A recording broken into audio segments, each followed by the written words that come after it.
Perkembangan politik Melaka kembali menjadi perhatian selepas Ketua Menteri Melaka, Datuk Seri Abrauf Yusof menegaskan bahawa tiada lagi ruang untuk rundingan berhubung keputusan DAP Melaka keluar daripada pentadbiran kerajaan negeri. Menurut Abrauf, keputusan itu dianggap muktamad selepas kerajaan negeri menerima surat peletakan jawatan daripada parti berkenaan yang berkuat kuasa serta-merta. Beliau berkata, surat tersebut diterima selepas Wakil Rakyat Pakatan Harapan mengadakan sidang media mengenai tindakan DAP meninggalkan pentadbiran kerajaan negeri.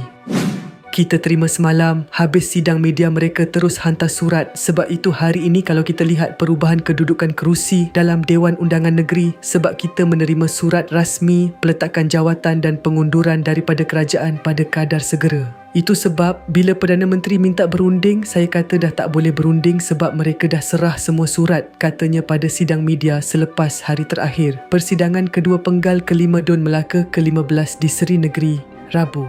Abrauf berkata demikian ketika mengulas gesaan Perdana Menteri Datuk Seri Anwar Ibrahim supaya rundingan diadakan susulan tindakan DAP menarik diri daripada pentadbiran Kerajaan Perpaduan di Melaka. Sementara itu, mengulas kenyataan pengerusi PH Melaka Adli Zahari bahawa PH akan bermesyuarat bagi menentukan hala tuju kerjasama dengan Barisan Nasional, Abrauf berkata kerajaan negeri akan menunggu perkembangan selanjutnya. Itu kita tunggu dan lihat. Saya tidak berani hendak cakap sama ada esok ya ataupun tidak apa yang mereka hendak buat. Tetapi kesan daripada keputusan DAP yang mengumumkan tidak lagi mahu bekerjasama dengan kerajaan ini, kita dah terima. Macam mana pula dia nak berundur? Tapi terserahlah kepada PH, tambahnya.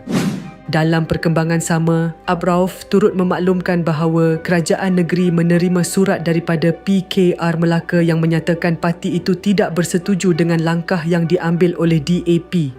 Beliau menegaskan bahawa walaupun berlaku perubahan dalam lanskap politik Melaka, hubungan antara kerajaan negeri Melaka dan kerajaan persekutuan akan terus dipelihara. Menurut beliau, kerajaan negeri akan terus memberikan kerjasama kepada Perdana Menteri dan kerajaan persekutuan dalam perkara yang membawa manfaat kepada pembangunan negeri serta kebajikan rakyat.